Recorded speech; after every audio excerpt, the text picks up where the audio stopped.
Paralisia cerebral, né? Então, qual a causa mais provável de contaminação por citomegalovírus na gestação ou má formação genética?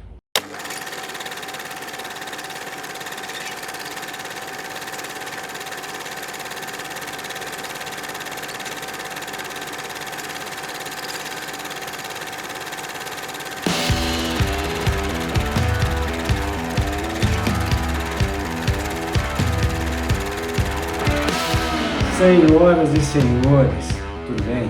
Meu nome é Emílio Zagaia. Com 42 anos, eu sofri um AVC isquêmico. Eu não andava, eu não falava, nada. Mas agora, tá tudo bem, tá lindo. Zoe, a vida é hoje. Hoje eu vim na casa da Helena. Tudo bem, Helena? Hã? Tudo bem, Ana? Tudo bem, Fernando? Conta a história da Helena para nós. A Helena veio na verdade ela é a nossa sexta gestação, nós temos 2 meninos, tivemos 3 abortos espontâneos. E a idade deles? O Fernando tem 18. Olha só, um homem. É, um homem já. Daí o Augusto tem 13 e a Helena com 8. E na gestação da Helena, hoje a gente vendo, não foi tudo normal. Mas atribuiu-se a minha idade, eu tinha 34 anos, eu já tinha 2 filhos, eu estava trabalhando, teve a questão dos 3 abortos, então assim, atribuiu-se a tudo isso. E nada a alguma condição do feto, no caso da Helena, né? Ela nasceu com Apgar de 9, depois 10, então foi assim, uma medida muito boa, né? E o perímetro cefálico dela que era um pouquinho menor, mas ninguém nos alertou que isso podia ser alguma coisa. A partir dos 6 meses de idade da Helena, eu comecei a perceber que tinha alguma coisa diferente nela. Mas o pediatra achava que era coisa da minha cabeça, que não se compara muito menina com menina, eu tinha experiência dos 2 meninos, então ficou por aí. Na época a gente tinha um amigo médico que estava aqui em Londrina que começou a pedir alguns exames da Helena. Uma amiga nossa que é enfermeira também nos indicou uma físio, mesmo ela falando assim, vocês não têm diagnóstico, mas você está preocupada? Comece a físio. Sim. E nós começamos realmente, a Helena tinha 10 meses quando a gente começou a físio e fomos atrás de algum diagnóstico. Levamos num neurologista aqui em Londrina, que também falou que ela tinha um discreto aumento de corno posterior, que aos 5 anos ela estaria sem nenhuma sequela. Mas a gente viu que não era só isso, né? Algo nos inquietava. Aí tivemos a indicação de um médico em São Paulo para tentar obter um diagnóstico mais seguro. E aí lá ele fechou um diagnóstico da Helena de paralisia cerebral. Paralisia cerebral. Paralisia cerebral, né? Então, qual a causa mais provável de contaminação por citomegalovírus na gestação ou má formação genética? É um baque que a gente levou. Não podemos, né, ser indiferente em relação a essa notícia. Porque a gente não sabia como que ia ser, como que ia ser o futuro, como que as coisas iam acontecer, né? Uma realidade pra gente até então muito distante.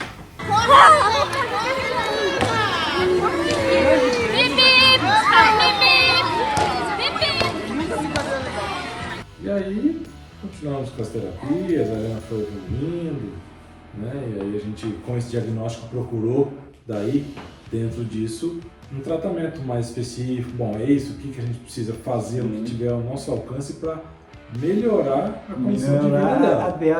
A condição dela. Exatamente. E aí fomos buscando, né, vários tratamentos, terapias, né, tivemos a oportunidade de procurar atendimento na Rede SAR, no Rio de Janeiro, fomos algumas vezes para lá. As coisas foram evoluindo, ela foi melhorando, melhorou bastante, né, do que era para o que ela tem hoje, do que ela é hoje. Né, melhorou bastante. Né? Sim, a Helena não segurava a cabeça, ela não segurava o pescoço. Hoje é uma criança com controle de tronco bem legal, né? Ela consegue fazer a locomoção dela no chão, né? Então é uma criança que, nossa, evoluiu demais, demais. Só que nesse ano, né, esse diagnóstico chegou pra gente em outubro, né, fim de setembro, começo de outubro, fim de 2015. O ano de 2016 foi um ano muito difícil, porque eu fui entendendo o que era paralisia. Eu perdi o chão.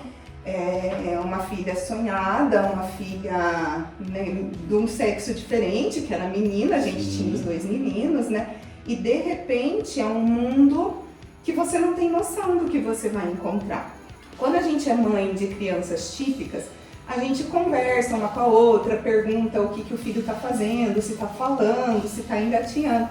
Nesse mundo não tem comparação. Não tem? Não, o diagnóstico de paralisia cerebral, a criança pode desde ficar num grau 5 até um grau 0.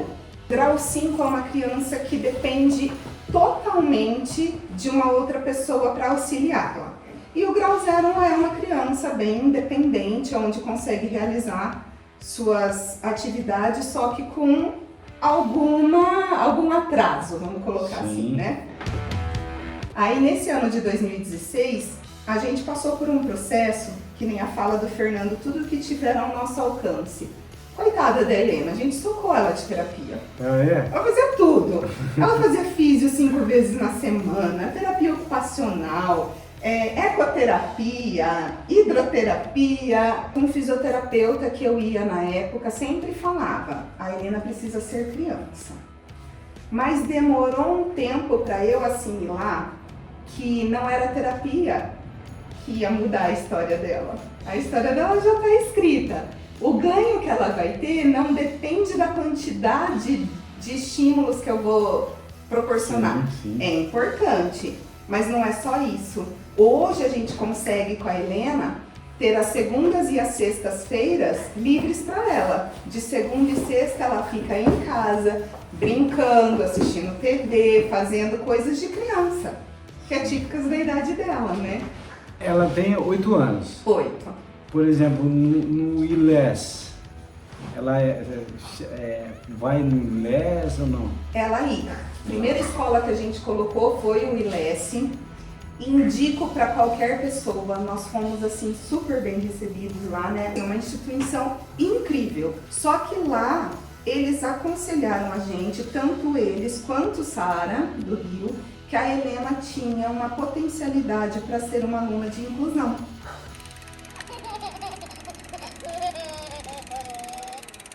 Você tá gostando do seu carrinho novo? Hein? Tá gostando do seu carrinho novo? Vai mais um.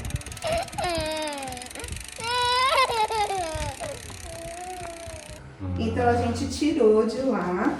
A princípio nós colocamos numa escola particular, mas a gente esse ano resolveu tentar a rede municipal, né? Por uma tutoria, ela tem uma professora de apoio com uma especialidade na área, então a gente tentou e nós estamos amando também a rede pública. Que barato. Excelente. E a Helena, sim, ela tem potencial de alfabetização.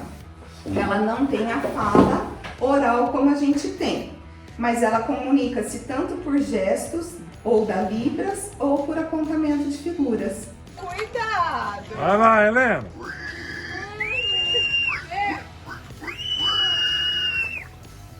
Helena, tudo bem? É seu papai, é sua mamãe, é? E ela com os seus filhos, como que é?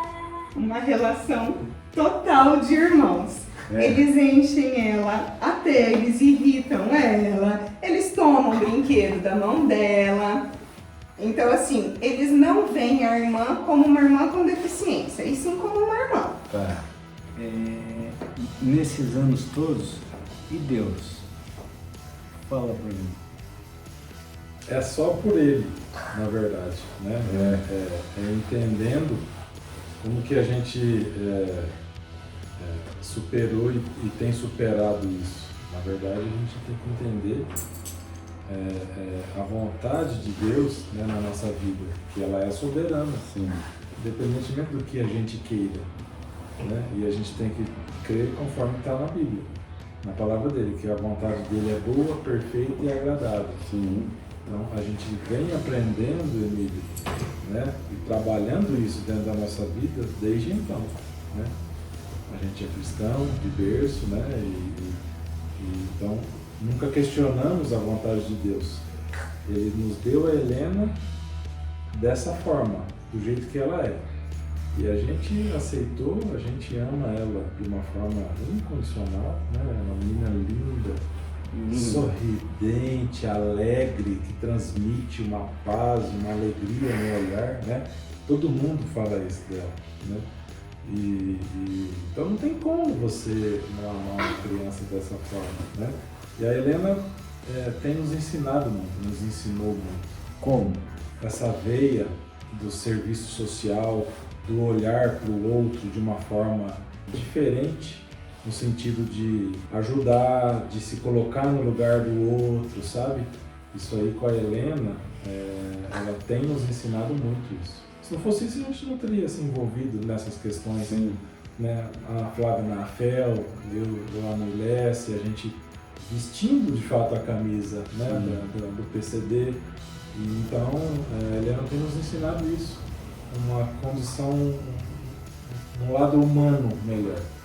A Helena nos fez depender muito mais do Senhor, porque para a Helena não tem fórmula, né? Então, assim, eu preciso descansar em Deus, eu preciso confiar que a vontade dele é a melhor para a vida dela, né? E que não adianta a gente fazer esforços fora do que a gente tem disponível, porque a resposta está nele, né? Então, assim, essa entrega, essa confiança, depois do diagnóstico da Helena, eu consegui entender muito melhor do que é realmente isso. E teve gente que fala para orar pela cura da Helena, né? Eu não vejo a Helena precisando de cura. Nós precisamos de cura se a gente não vê ela perfeita. Exatamente, cara, exatamente. Eu nesses anos que eu me tornei PCD, eu acho que a cura não é da gente, é do ser humano, é da sociedade. Exatamente.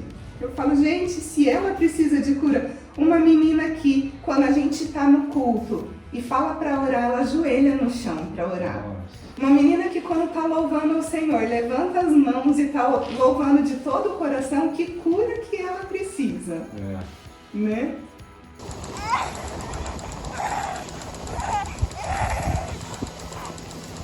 Se a vida é hoje, como que está a vida de vocês hoje?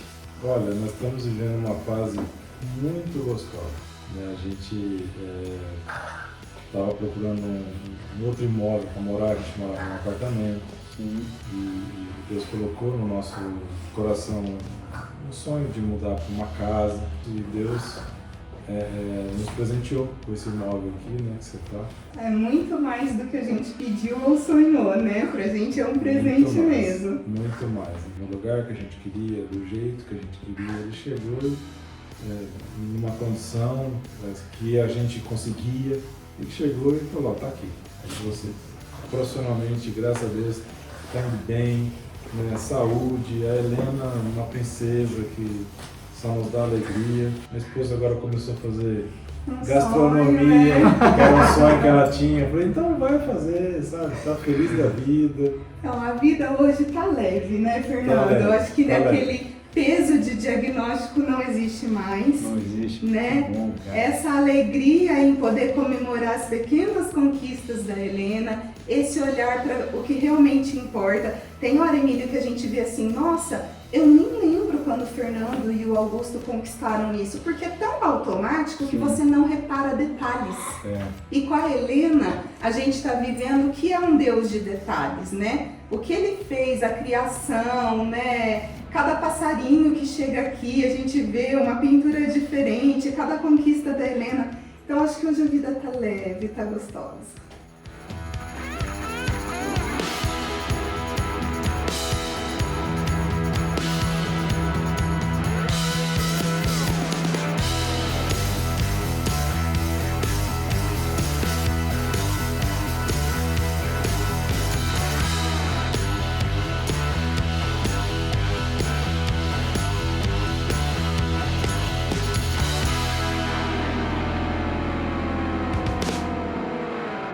Zoe, a vida é hoje.